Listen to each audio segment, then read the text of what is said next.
Y como todos los miércoles, nuestra mesa de análisis, hay muchos temas, como ya lo escuchaba usted en la primera parte de nuestro noticiero. Aquí están Ramón Alberto Garza y Salvador Borrego. Ramón Alberto, buenas noches. Buenas noches, Gregorio. Buenas noches a todo el auditorio. Muchísimas gracias por estar con nosotros, Salvador. Buenas noches, un gusto, como siempre.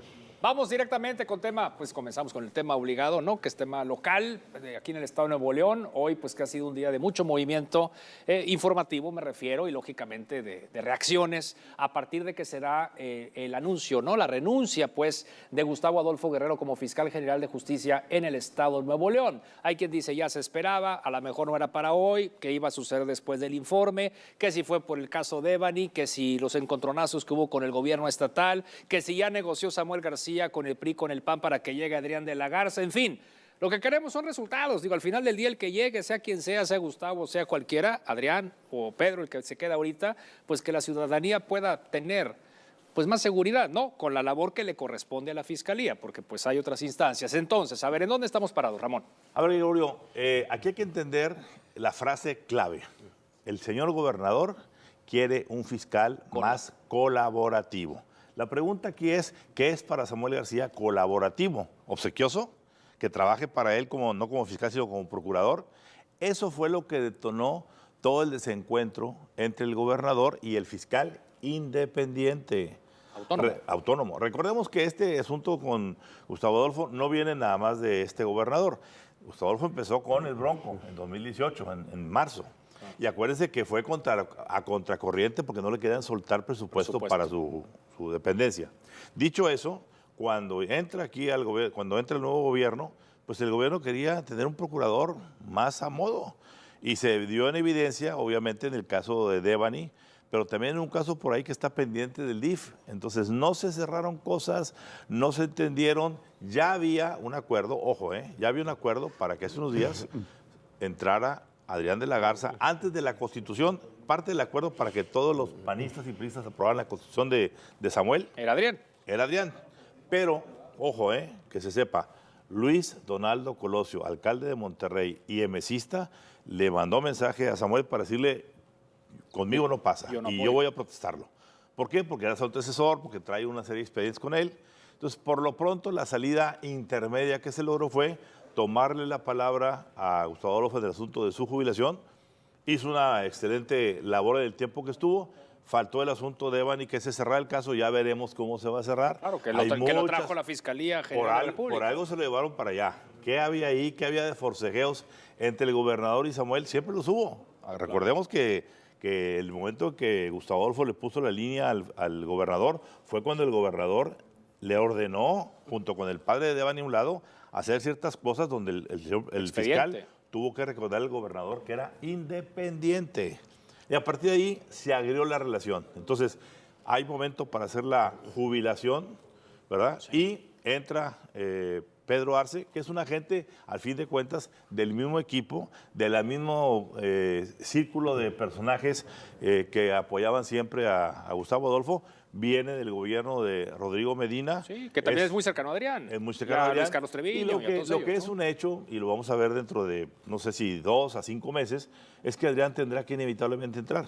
Lo que sí es un hecho es que va a ser difícil reponer un currículum judicial.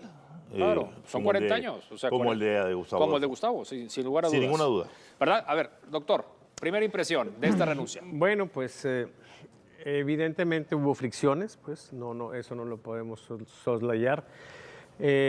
Y creo que pues finalmente hay una salida honorable para Gustavo Adolfo.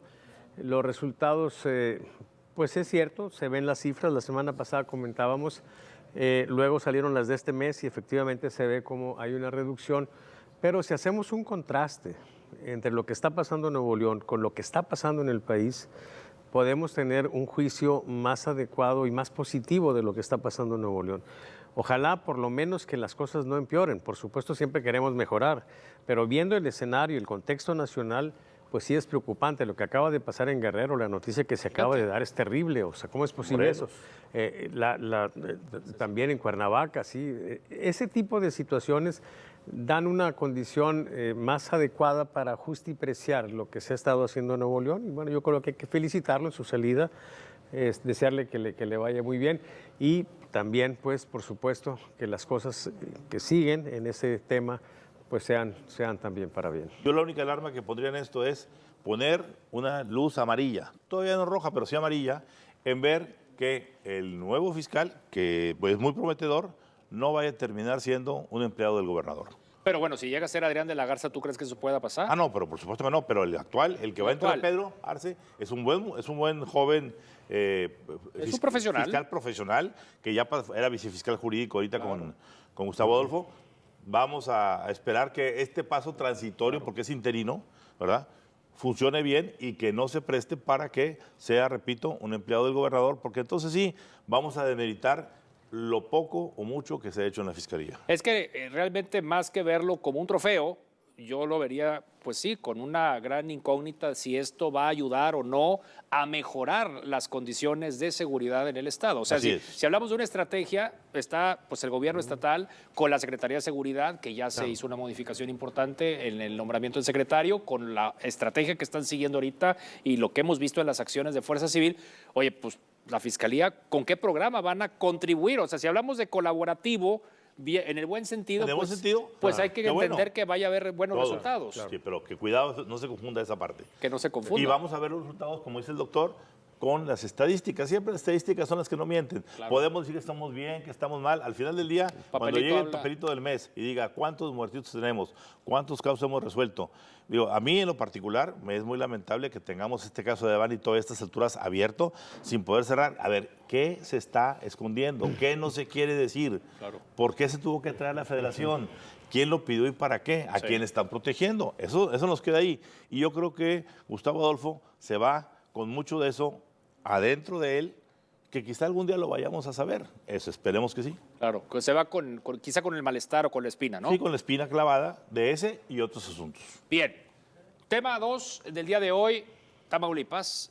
Lo platicamos la semana pasada, la llegada de Américo Villarreal y pues también la confrontación, ¿verdad? De un lado hacia el otro y que si iba a tener orden de aprehensión el nuevo gobernador Américo, pues ya el que sí tiene orden de aprehensión es el exgobernador, que ya la tenía y que no se hizo válida por las razones que ya conocemos, pero que ahorita, en este momento, pues ya está, ahora sí, no solamente con la orden en contra por delincuencia organizada, sino también una alerta migratoria. Así es. Entonces, a ver, ¿en qué situación estamos, hablando de que tiene 5 días de haber dejado el cargo? A ver, aquí estamos empezando, Gregorio, una batalla campal de pronóstico muy reservado entre el nuevo gobernador y el gobernador saliente.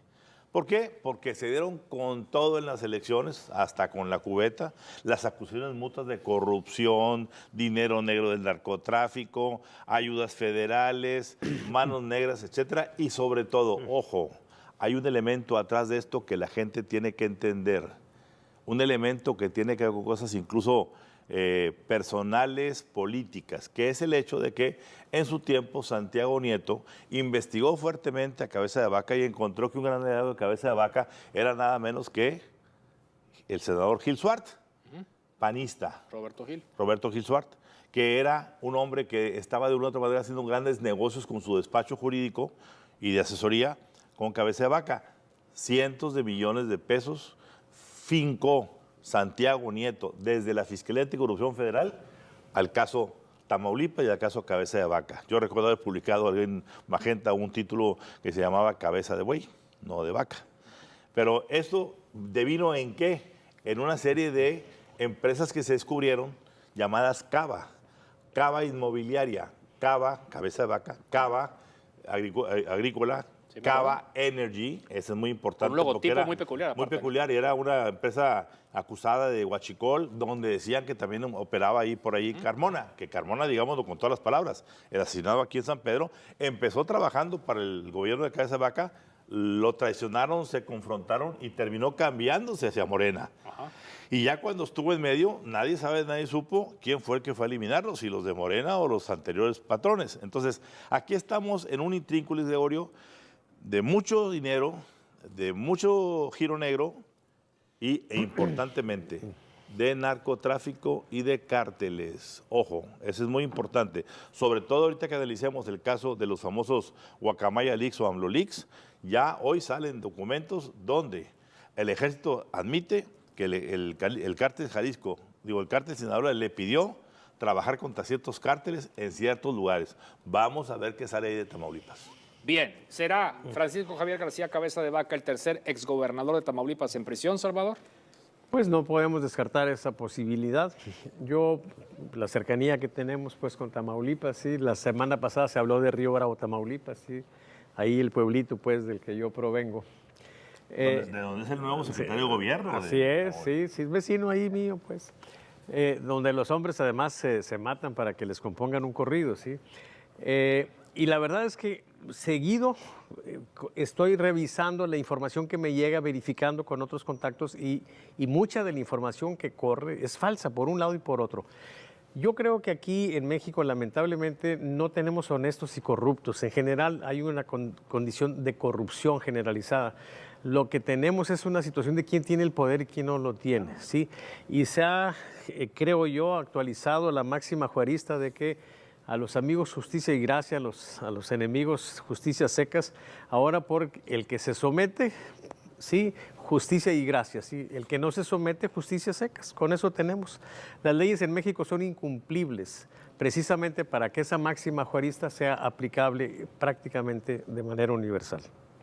A ver, una de las urgencias que había para sacar este caso, que iba a salir inevitablemente, más temprano que tarde, pero fue el hecho de que urgen temas para la mañanera, para dejar a un lado el tema de Guacamaya Leaks, que ya hablaremos. Que vamos a regresar precisamente con ese Sí, tema. claro, Regresamos sí, con el sí. hackeo a la Secretaría de la Defensa Nacional, nuestra mesa de análisis. Ramón Alberto Garza y Salvador Por eso Borrego. pusieron a Continuamos. una diputada